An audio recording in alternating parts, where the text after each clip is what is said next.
Kom ons sluit ons oë vir 'n oomblik. Hemelse Vader, ons dankie vir die goedheid en die liefde vandag. Dankie vir die voorreg om hier saam te wees. Dankie vir u kosbare woord. Ons wil nou ons harte oopmaak om te hoor wat u vir ons sê, sodat ons dit kan ontvang en dat dit ons lewens kan verander. Ons dankie daarvoor in Jesus naam. Amen. Welkom almal. My titel vanmôre is Maak vas jou identiteit. Maak vas jou identiteit. En ek wil lees met oopmaak by Matteus hoofstuk 6. Ons gaan begin by 'n bekende deeltjie vir ons. Ons werk om van daar af, Matteus 6, van vers 19. Hy sê daar, moenie vir jou skatte bymekaar maak op die aarde, waar mot en roes verniel en waar diewe inbreek en steel nie. Maar maak vir jou skatte bymekaar in die hemel, waar geen mot of roes verniel nie, en waar geen diewe inbreek en steel nie. Want waar jou skat is, daar sal jou hart ook wees. Party mense lees daai deeltjie en sê hulle, sien jy moet die skatte bymekaar maak. Ander mense lees dit en sien jy moet skatte bymekaar maak. Dit gaan van jy hoor, né? Hy sê ek het nou streep, maak vir julle skatte bymekaar. Dit staan daar.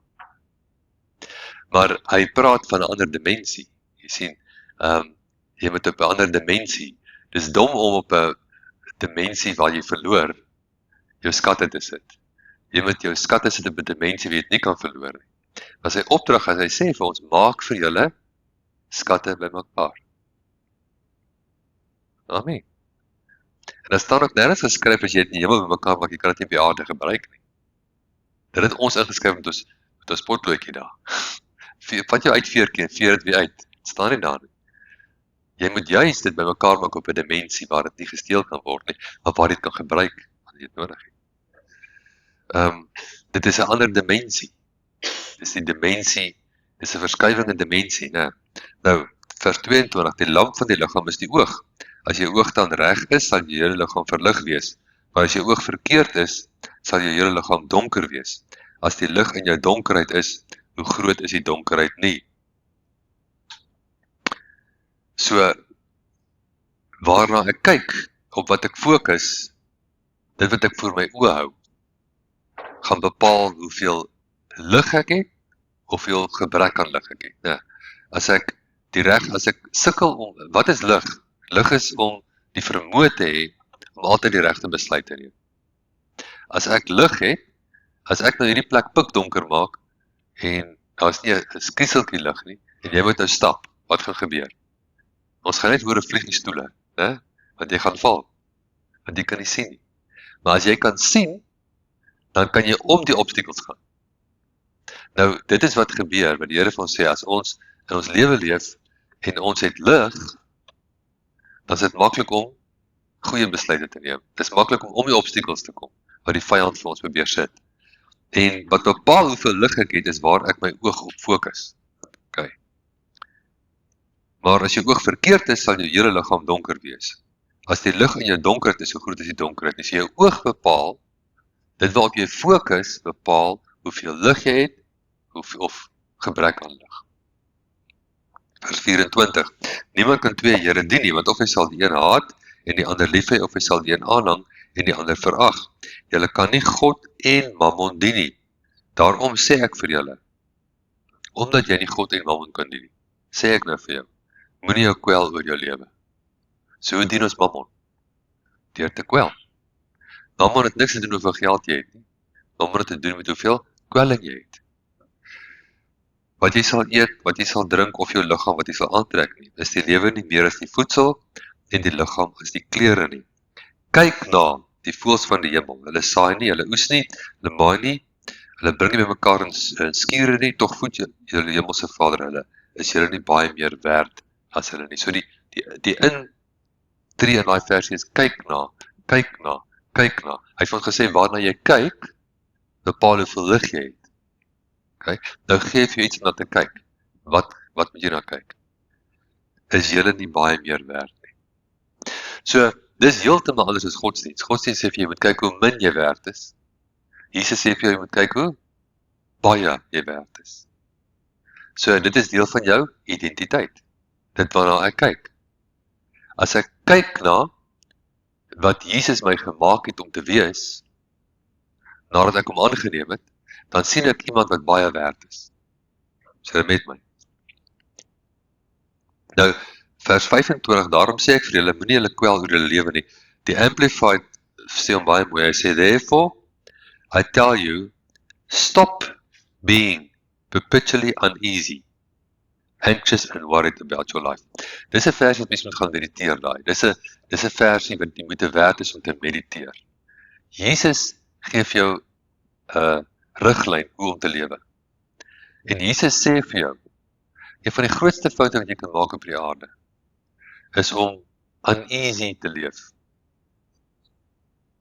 Hy sê, stop being perpetually uneasy. Aan mekaar uneasy. Ongemaklik oor jou lewe. Die hele tyd. So vir 'n swaard oor jou kop hang. Dis hoe die duiwel wil hê jy moet lewe. Want jy sien, geloof is die anker wat jou in kontak bring met die voorsiening van die Here. Maar as jy die hele tyd twyfel aan wie jy is, dan kan jy nie geloof hê nie. So dit is 'n baie belangrike ding daai om dit vas te vat. Nou gaan ons na 2 Korintiërs 5 toe. 2 Korintiërs 5. En ons ken die res van daai deel, ons sal weer na hom toe terugkom. Hy sê daar so soek allereers die koninkryk van God en sy geregtigheid en al hierdie aardse dinge sal vir jou bygevoeg word. Let wel, baie mense sien daai vers en dink hulle, okay, ons kan nou die aardse dinge begin soek. Die Bybel gee vir ons 'n groen lig om aardse dinge te soek. Is dit waar daar staan? Nee. Jy hoor, okay, dis okay vir 'n Christen om iets te hê. Okay, nou gaan ek begin besigheid doen, ek gaan vir julle wys ek kan iets maak. Dis nie wat hy gesê het nie. Hy het gesê, soek eers die koninkryk, sit die koninkryk eerste. Maak dit jou fokus, en al die goed wat die wêreld nou soek, die dinge, sal vir jou bygevoeg word. Hy het nie gesê, soek die dinge en die Here sal jou seën in jou soeke van die dinge nie. Nie wat daar staan nie. Baie Christene maak daai fout. Hulle hoor hierdie versie en sê hulle, right ou, die Here sê ek kan die dinge gaan soek. Hy sal my seën sodat ek die dinge soek. Dis nie wat hy gesê het nie. Hy het gesê, soek eers die koninkryk en die dinge sal vir jou bygevoeg word. Right. 2 Korintiërs 5:17. Daarom, as iemand in Christus is hy 'n nuwe skepsel. Die ou dinge het verbygegaan. Kyk, dit het alles nuut geword. Bly met die woordjie kyk omkring. Kyk, kyk, kyk. So waarna moet ek kyk? Nie na die ou mens nie, nie na wat ek was nie, nie na my foute nie. Daar staan, daarom, as iemand in Christus is hy 'n nuwe skepsel. Die ou ding het verbygegaan. Kyk, kyk. Dis wat jou fokus is. Dis wat jou, as jy gaan kyk na die nuwe mens wat jy geword het, dit jou fokuspunt maak, dit jou meditasie maak, dit jou belydenis maak, dan word jy van krag tot krag, van heerlikheid tot heerlikheid verander. Dit is waarvan hy praat as hy sê ons moet geregtigheid inbou. Ons moet dit inbou.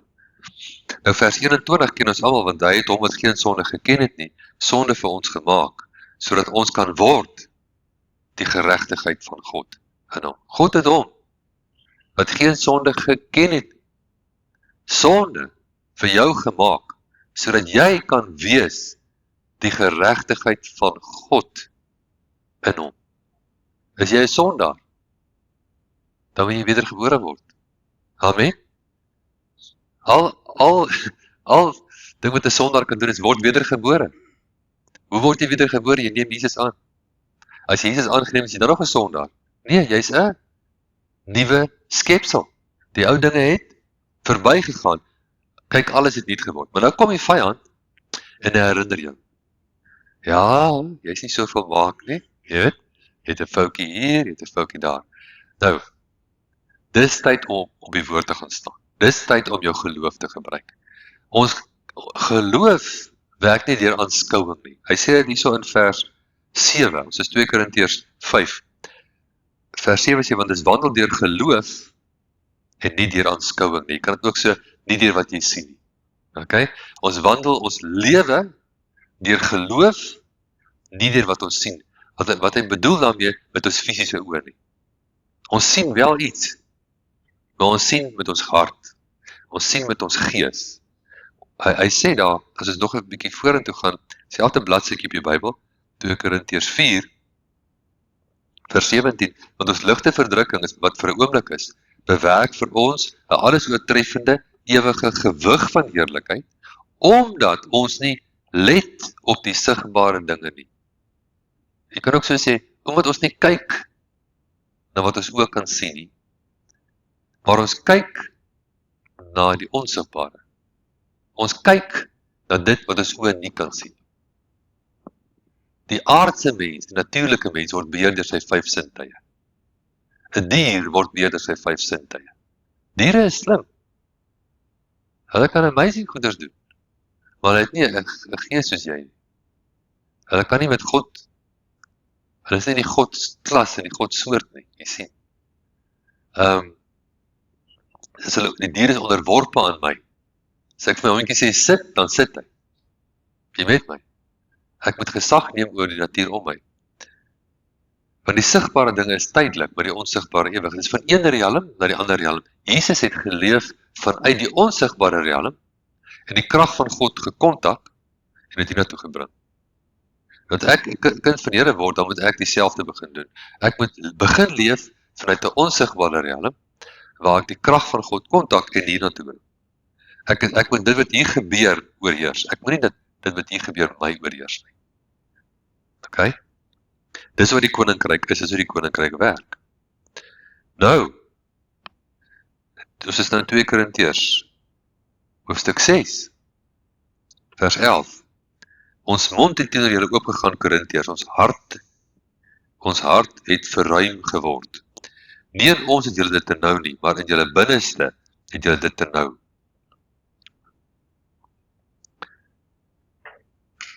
Dit is 'n probleem as jou binneste te nou is. Jy sien.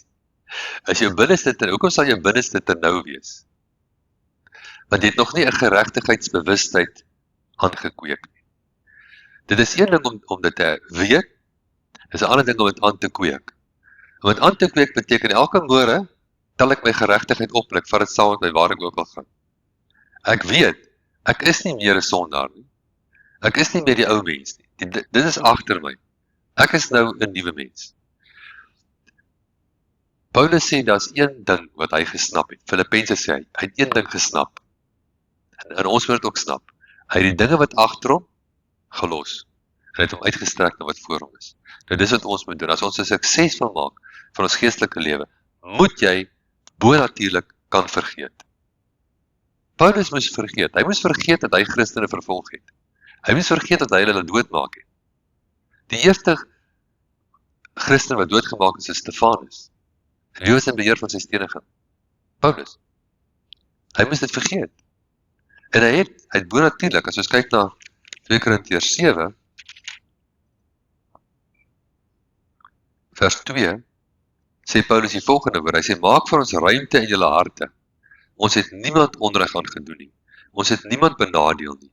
Ons het niemand voordeel behaal nie. Wie sê dit? Paulus, die ou wat Stefanus laat stenig het. Maar hy het dit vergeet. Die Here het dit vergeet.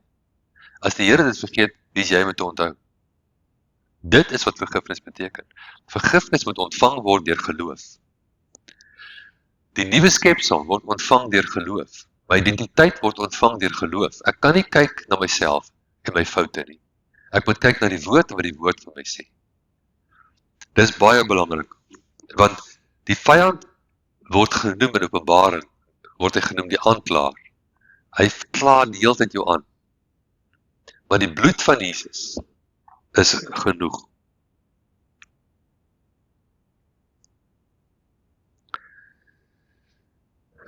So, hoe mediteer mens die woord? Iemand sê my, hulle weet nie my woord te mediteer nie. Ek sê, maar jy lieg man. Jy mediteer elke dag, ek sê wat? Ek sê, het jy al geworry? Dit is meditasie. Jy vind toch nooit geworry in jou lewe. Ons sal na die tyd vir jou bid as jy nou jou hand opsteek vir verleen gees. Ons almal het ergens al geworry oor iets. Wat is worry? Dis meditasie op die woord van die duiwel. Nou as jy dit, wat jy daar doen met worry, kan doen met die woord, is jou kop teer. So eenvoudig is dit. Die duiwel sal 'n ding kom en herhaal hom, né? Dis die duiwel se manier. Hy herhaal 'n aanklag teen jou, herhaal hom, né? Jy kan dieselfde in die woord, van die woord oor geregtigheid, herhaal hom. Dis die Here se manier. Wat staan in Josua 1 vers 8? Hierdie woord, hierdie wetboek sal nie uit jou mond wyk nie, maar bepeins dit dag en nag, dan sal alles wat jy doen suksesvol wees. Bepeins dit dag en nag. Nou goed, Efesiërs, ons gaan na Efesiërs 1 toe. Efesiërs 1 vers 7 wil ek eers vir ons lees. Hy sê daar, in hom het ons die verlossing deur sy bloed, die vergifnis van die misdade, na die rykdom van sy genade. In Jesus het ons die verlossing deur sy bloed, die vergifnis van die misdade, na die rykdom van sy genade. Nou, hoe groot is daai offer? Wat het daai bloed gekos? Dis die grootste offer wat ooit gebring kon word. Hy het met sy bloed betaal, dat jou sondes van jou verwyder kan word, so ver as die ooste van die weste. So wat soek gedagtes oor sonde nog by jou? Dit moet weggewerk word. Dit kom nie van die Here af nie. Dis 'n direkte aanslag op jou van die vyand. Hy wil jou in 'n plek hou, waar jy nie vrymoedigheid het om te ontvang dit wat met jou behoort nie. Nou, hoofstuk 2 van Efesiërs, begin ons by vers 1.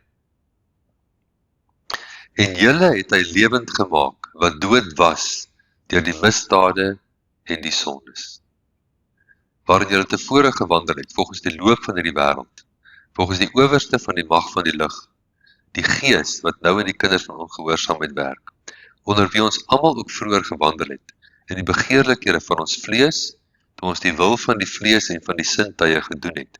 En ons was van nature kinders van die toorn, net soos ook die ander.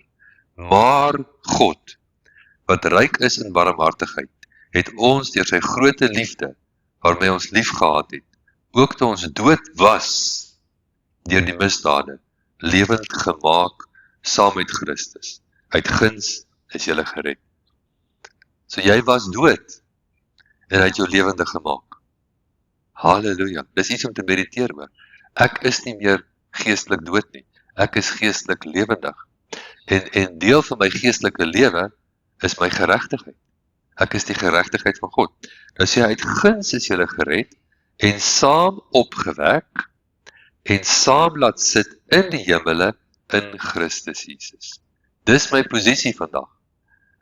Ek is saam opgewek, en ek sit saam in die hemele, in Christus Jesus. So hoekom?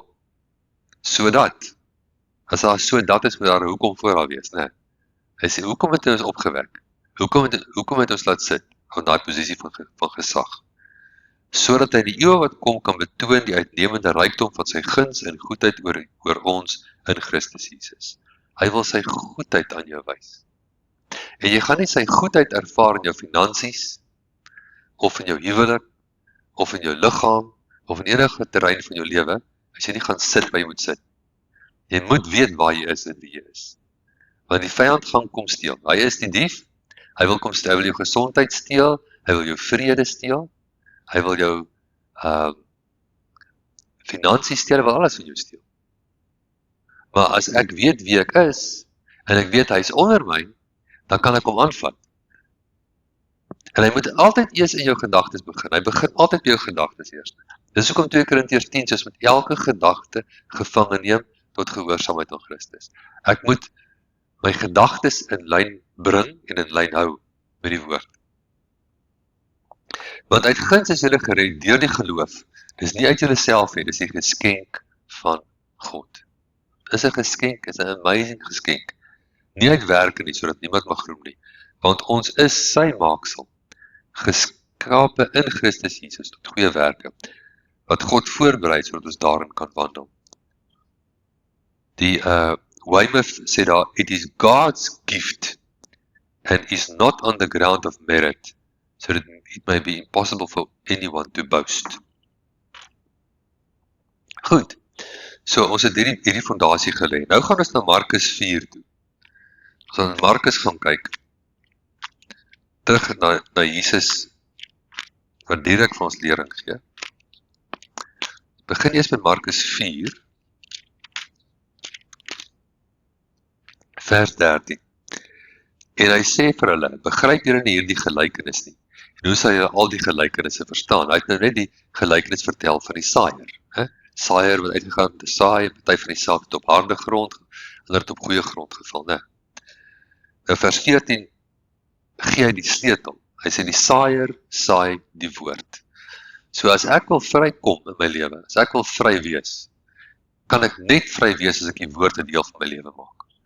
Die woord is saad en my hart is grond. En hierdie saad moet in hierdie grond inkom vir iets om te gebeur. In die koninkryk van God gaan niks gebeur as jy nie die woord in jou hart insit nie. En dit is hulle wat langs die pad is waar die woord gesaai word. Sodra het gehoor het, kom die Satan dadelik en neem die woord weg wat in hulle harte gesaai is. Hoe doen hy dit? Hy doen dit met aanstoot. Een van die ander plekke waar dit geskryf word sê, hy gee aanstoot. Iemand bring die woord vir jou, en skielik vang jy gly in die ou, en that's it. Jy was 'n maklike target, jy was 'n level 1 target vir die duiwel. Jy van jou se das nie, en dis die einde van die storie. Moenie so maklik wees nie, okay? Byt bietjie vas. Vers 16, net so is hulle, by wie op rotsagtige plekke gesaai word, wat as hulle die woord hoor, en dadelik met blydskap aanneem, maar geen wortel in hulle self het nie, hulle is net vir 'n tyd. Later as daar verdrukking of vervolging kom ter wille van die woord, struikel hulle dadelik. Jou pelle dink nie, dis 'n oulike idee gewees nie, en jou ouma bel jou en sê jy van die een ditch na die ander ditch toe, en that's it. Nou los jy weer die woord, né? Hulle struikel dadelik. En hulle by wie in die dorings gesaai word, is hulle wat die woord hoor, en die sorge van hierdie wêreld, en die verleiding van die rykdom, en die begeerlikhede in verband met ander dinge, kom in, en verstik die woord, en dit word onvrugbaar. Dis basies enige soort pressure. As die duiwel dit nie dadelik kan uitkry met aanstoot nie, en hy kan dit nie uitkry met ander mense wat jou so 'n bietjie garra nie, dan gaan hy begin om drukking op jou sit. Miskien finansiële druk, en dat jy nie meer tyd vir die woord nie. Jy moet nou 3 jobs werk, jy sien. Maar jy kan 'n besluit neem, ek gee nou wat gebeur nie, die woord kom eerste. Al eet ek nie die einde van die maand nie, die woord kom eerste. As jy daai besluit geneem het, dan is jy die finale kategorie, wat sê, dis hulle by wie in die goeie grond gesaai is, hulle wat die woord aanneem en vrug dra, 130, 160 en 100voudig. Die seën van die Here, dit kom wanneer die woord in my mond is. Romeine 4 sê, naby jou is, Romeine 10, naby jou is die woord in jou mond en in jou hart. Dis die woord van geloof wat ons spreek. So die manier om die woord in jou hart in te kry, moet eers in jou mond kom. Ek moet die woord vat in my mond in kry. Dan moet ek dinge begin antwoord. Hier rondom my is 'n allerlei ding wat gebeur. Daar kom dinge na my kant toe. Almal van ons lewe, né? Dinge kom jou kant toe. Wat doen jy? Gaan lê jy onder die goeters? Wat moet jy doen? Jy moet hulle antwoord. Antwoord hom. Sit die woord in jou mond en antwoord hom. Nou, Markus 11. Dit het 'n paar bladsytjies aan. Jesus het met die vyeboom gepraat. Volgende dag toe hy bykom, is die vyeboom verdroog. Vers 21, en Petrus het onthou en vir hom gesê, Rabbi, kyk, die vyeboom wat u vervloek het, is verdroog. Jesus antwoord en sê vir hulle, julle moet geloof in God hê. Voorwaar ek sê vir julle, dat elke wat vir hierdie berg sê, hef jou op, werp jou in die see, en nie in sy hart twyfel nie, maar glo dat wat hy sê, sal gebeur, hy sal verkry net wat hy sê. Ek het baie mooi woord sê voor. Sê, wat jy sê. Wat jy sê, wat die hart van vol is, wat staan in Matteus 12, 'n goeie man, uit die goeie skat in sy hart, spreek goeie woorde, en goeie dinge gebeur in sy lewe. Godsdienst sê vir ons, nee man, wat in jou lewe gebeur is alles die Here probeer jou dinge leer. Die Here sal jou in 'n ongeluk sit, hy sal jou been breek, hy sal alles van jou wegvat en vir jou kanker gee, dat jy iets kan leer. Dit is nie die woord nie. Dis lynreg teen die woord van God. Wie is die wat daardie dinge doen? Satan. Dis Satan. En hoekom gebeur slegte dinge met goeie mense? Want goeie mense vergeet om die woord in hulle hart in te sit, in hulle mond in te sit, en die regte dinge te doen. Amen. Net omdat jy 'n goeie mens is nie te sê, jy gaan op 'n bed van rose deur die lewe gaan. Hierdie goed moet gedoen word, mense. Hierdie goed moet gedoen word. Jy moet in hierdie ding leef. Jy moet jou gees bou. Jy moet die woord in jou mond insit, in jou hart insit. Jy moet luister vir die stem van die Heilige Gees. Die Heilige Gees kan jou waarsku. Maar moet nie die skuld op God sit as iets verkeerd gaan nie. Dis nie hy nie. Dis ek en jy wat moet ons ding reg kry. Nou, Hebreërs 11 sê, sonder geloof is dit onmoontlik om God te behaag. Want hy wat tot God gaan, moet glo dat hy is en 'n beloner is van die wat hom soek. Sonder geloof is dit onmoontlik om God te behaag. Dink jy ons kan te veel oor geloof praat? Ek twyfel. Want sonder geloof is dit onmoontlik om God te behaag. Jy moet geloof hê. 'n Geloof kom deur die hoor van die woord. Romeine 10 sê, vers 17, geloof kom deur die gehoor en die gehoor deur die woord van God.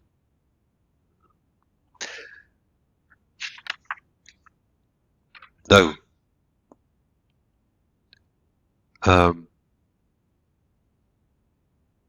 Spreuke 7, ons gaan na Spreuke 7 toe.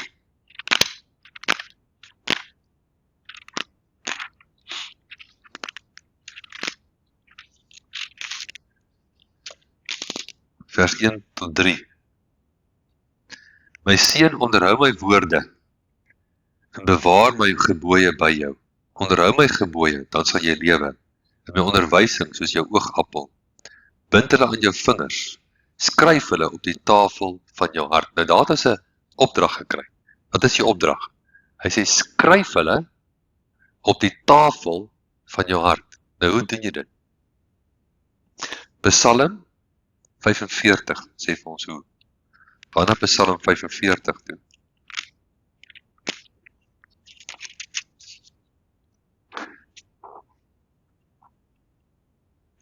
Vers 2. My hart word bewoon deur goeie woorde. Ek dra my gedigte voor aangaande 'n koning. My tong is die pen van 'n vaardige skrywer. My tong is die pen van 'n vaardige skrywer. Nou, dit wat ek nou sê word bevestig deur Paulus in Romeine 10 vers 8. Romeine 10 gaan oor Christus, die gesalfde een, en sy lasverwyderende, juk-vernietigende krag, die krag van God. Jy sê, maar ek is geïnteresseerd in die krag van God. Ek het die krag van God nodig. Ek is in 'n situasie waar ek moet sy krag hê. Dan sê hy, moenie oor die see probeer vaar, te kyk wie daar ander kan die see sy krag vir jou kan bring nie.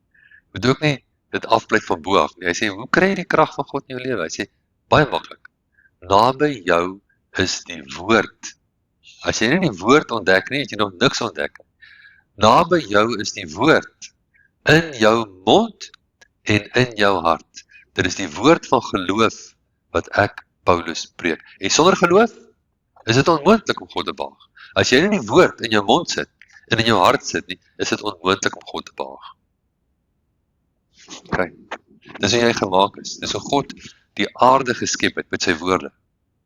Hy het gesê, lig wees, en lig was. En jy is in sy beeld, na sy gelykenis geskaap. Jy kan ook praat met dinge. Jy kan ook praat met dinge. Die koninkryk van God.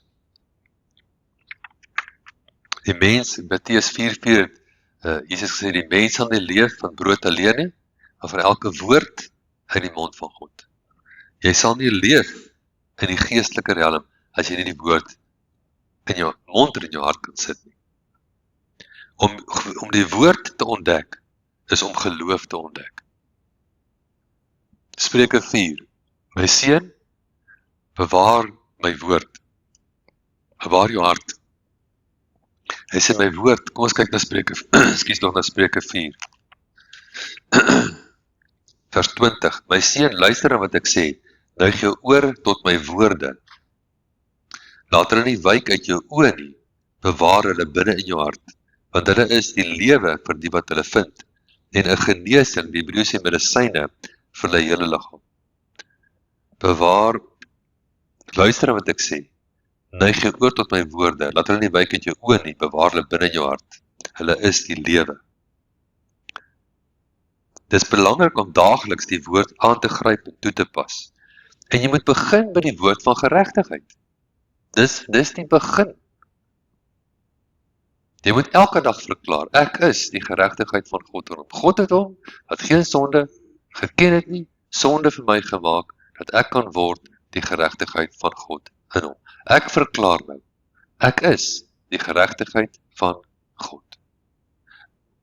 Ek is 'n nuwe skepsel. Ou dinge het verbygegaan, kyk, alles het nie geword. Ek verklaar dit. Jy moet 'n verklaring, skryf vir jouself 'n verklaring van wie jy is. Dat die Here vir jou, hy sal jou eie versies gee. Amen. Daar's baie versies in die woord. Dan lees hom elke dag. Verklaar hom, dra hom saam met jou. Leef vanuit daardie openbaring wat die Here jou gee, van wie jy is.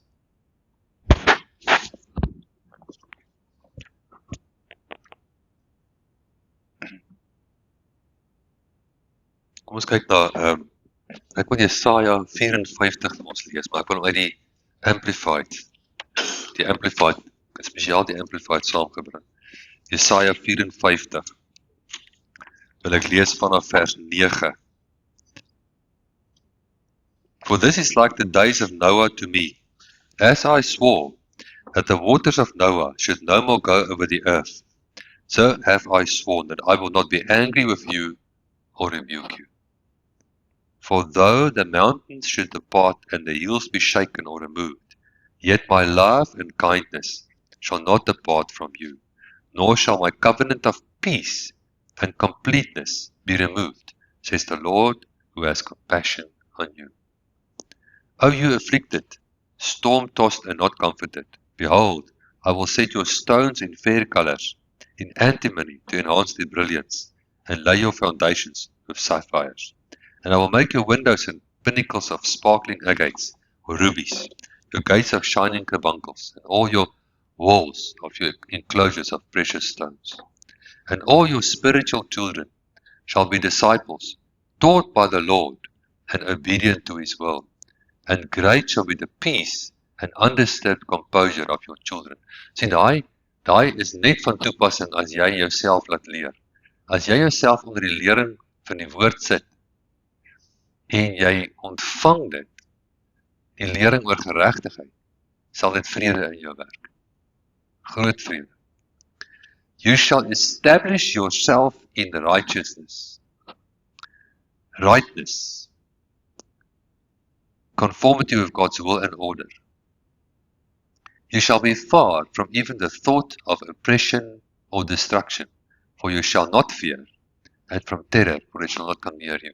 So vir terror is terrorisme, né? En vernietiging, om aan jou lewe te kom raak, moet dit eers in jou inkom, voordat aan die buitekant na jou toe kan kom.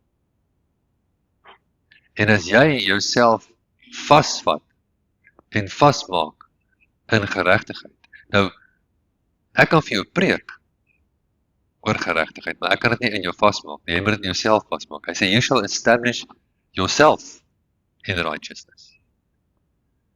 En die gevolg daarvan, as jy dit doen, you shall be far from even the thought of oppression or destruction, for you shall have no fear. Jy sien, vrees verloor alle houvas op jou, as jy 'n geregtigheidsbewustheid het. Behold, I may gather together and stir up strife, but it is not from me. As jy die wolke sien aanpak, weet nie, dis nie die Here nie. Die Here laat nie die wolke teen jou aanpak. Okay? It's not from me. Whoever stirs up strife against you shall fall and surrender to you. Verse 17, but no weapon that is formed against you shall prosper. Every tongue that shall rise against you in judgment you shall show to be in the wrong. Geen wapen wat in my gesmee word, kan suksesvol wees. Elke tong wat in my opstaan in die gereg, sal weer lê word. Want dit is die erfdeel van die knegte van die Here. En my geregtigheid is uit hom uit. Amen. Jy moet daai vers in jou mond hou. Dit is 'n kragtige belofte wat die Here vir ons gee. So dit gaan oor die inbou van die geregtigheidsbewustheid. Verlaat sekere gedagtes. Daar sekere gedagtes wat jy moet ophou dink. Jy moet hulle verlaat. Jy moet hulle agterlos. Amen. Jy moet hulle verplaas. Nou, dit help nie jy probeer die gedagtes aanval nie. Jy moet die gedagtes uitspoel. Hoe doen jy dit met die woord? Sielkundiges probeer die gedagtes tackle. Dan raak hulle verstrengel in die gedagtes. Die woord spoel die gedagtes uit. Jy verplaas hulle. Is julle met my? Jy verplaas hom. Hulle sê, was met die water van die woord. So jy was jouself met die water van die woord. As jy jouself fokus op die woord, dan verplaas die woord uit jou uit wat nie in jou moet wees. As jy vol is van die woord, kan jy nie vol wees van iets anders nie. Jy maak jouself so vol van die woord, dat al die ander gedagtes met pad gee. Amen.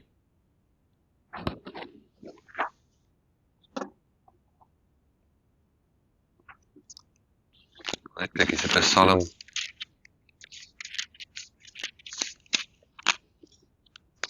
Net vir ons wil lees.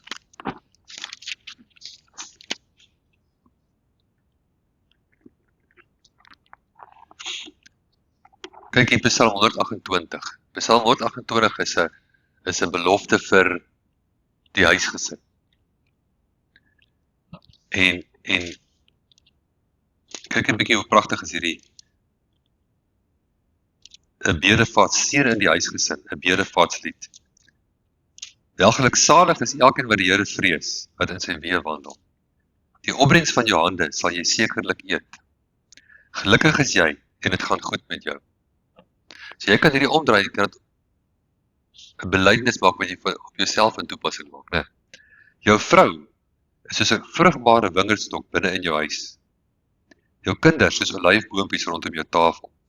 Kyk, so sal sekerlik geseën word die man wat die Here vrees. Mag die Here jou seën uit Sion, dat die voorspoed van Jerusalem mag aanskou al die dae van jou lewe. Dat jy jou kindskinders mag aanskou. Vrede oor Israel. Kyk net daarso, jy kan die wil van die Here daar sien. Jy kan sy belofte daar sien. Onthou ons het 'n beter verbond, gebaseer op beter beloftes, maar hierdie is net so vir ons. Ek kan my huisgesin seën. Ek het krag in my woorde, om my vrou te seën, om my kinders te seën, om my huis te seën, om 'n pad te maak. Job sê, ek het 'n ding verklaar, en lig het op my pad geskyn. Amen. So, die beste wapen wat ons in hierdie wêreld het, om enige probleem aan te vat, is die woord. Elke probleem sal sy knie buig voor die woord van God. So wat gaan die duiwel doen? Hy gaan jou gedagtes probeer, besig met selfbejammering, bitterheid, al sulke goeders, né? Wat gaan dit doen? Dit gaan jou net vernietig. Hoe dieper jy in selfbejammering en bitterheid ingaan, hoe vinniger gaan jy vernietig word. Is julle met my? Want jy is besig om met geestelike gif te speel. En die duiwel weet dit. Maar jy het krag en jy het gesag. Jy vra, hoekom doen die Here nie iets nie? Die Here wonder, hoekom doen jy nie iets nie? Hy het vir jou die krag gegee, vir jou die gesag gegee. Doen iets. Doen iets. Nou, Romeine 14, vers 17. Hy het gesê daar so in Matteus, soek allereerst die koninkryk van God en sy geregtigheid, al die dinge sal jou bygevoeg word. Nou sê in Romeine 14, 17, want die koninkryk van God is nie spys en drank nie, maar geregtigheid, vrede en blydskap in die Heilige Gees. So, dit begin by geregtigheid, 'n geregtigheidsbewustheid, dan bring dit vrede. Die Bybel sê jaag vrede na. Bou vrede. Johannes 14, 27 het Jesus gesê, my vrede laat ek julle na. Nie soos die wêreld gee, gee ek julle nie. Laat nie Luister wat sê Jesus nou vir jou. Wees ernstig wat hy vir jou sê. Laat nie jou hart ontsteld word. Weier dit. Kom ons lees dit sommer, ek moet dit in die Amplified ook lees. Maak nie saak wat gebeur, wanneer dit gebeur, hoe dit gebeur, dis nooit die moeite werd om Jesus te ignoreer nie, hè? As jy hom ignoreer, gaan jy op jou eie wees. Wie van julle wil op jou eie wees? Ek is beter met Jesus. Hy sê, peace I leave with you. My own peace I now give and bequeath to you. Bequeath beteken jy erf dit. Not as the world gives do I give to you. Do not let your hearts be troubled, neither let them be afraid. Stop allowing yourselves to be agitated. Is iets om te gaan mediteer daai. Ek dink ek moet daarop gaan mediteer. Stop allowing yourselves to be agitated and disturbed. Stop allowing yourselves to be disturbed. Do not permit yourselves to be fearful and intimidated and unsettled. Do not permit yourself to be unsettled. Jy sien? Want daai is dieselfde as wat hy in Mattheus 6 gesê. Stop being perpetually uneasy about your life. Stop it. Dit is die hoek van die duiwel. As jy dit agterkom, het jy groot openbaring gekry.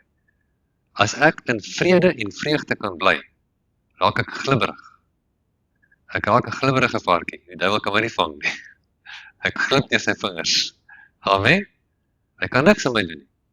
Maar as hy my uit vrede uit kan kry, en uit vreugde uit kan kry, dan het hy my. Dan is ek op sy terrein. Jy sien, die wapens van ons stryd is nie vleeslik nie, maar kragtig deur God. So ons wen die duiwel op die geestelike realm. Ons kan nie hom aanvat op die siels of die fisiese realm nie. Ek kan nie die duiwel met karate wen nie. Ek kan hom ook nie wen met hom uit te redeneer nie. Okay? Ek moet hom in die gees aanvat, want hy geen antwoord. So ek moet geeskragte, geregtigheid, vrede, vreugde in die Heilige Gees. Soek daai goed, bou daai goed, wees in vreugde aan mekaar. Wees in vrede aan mekaar. Jesus het so 'n geweldige vrede gehad. Toe hy gekruisig is, die geskiedkundige skrywers het gesê, dit was absolute chaos, demoniese chaos. En die enigste vrede wat te vind was by die veroordeelde man. Perfekte vrede. Toe hom van die berg weer afgooi in Nasaret. Wat het hy gedoen? Hy het nou deurgeloop. Heeltemal in vrede. Dit het hulle ooit blind geword, hulle kon hom nie meer sien nie. Toe die storm wat aanval op die boot, wat maak hy? Hy sê vir die storm, sst, wees stil. En die storm het stil. Dit is 'n krag. Vrede is nie 'n emosie nie. Dit is 'n geestelike krag wat uit jou gees uitkom, jy moet hom bou. Bou daai vredeskrag. Omring jouself. E.W. Kenyon, een van sy boekies het gesê, surround yourself with an atmosphere of victory. Surround yourself with an atmosphere of victory. Omring jouself met vrede. Omring jouself met vreugde. Amen. Omring jouself daarmee. En beskou dit as die doel. Die doel van jou geestelike lewe is om in vreugde en vrede te leef. Dis die doel. As jy dit jou doel, dan gaan al die ander goed uitwerk. As jy kan bly in geregtigheid, vrede en vreugde in die Heilige Gees, gaan alles anders uitwerk. Die duiwel kan niks regkry. Niks. Jy gaan die goedheid van God sien in hierdie lewe. Kom ons sluit af met Romeine 5 vers 17. Ek gaan sommer in die Amplified ook lees. Romeine 5:17.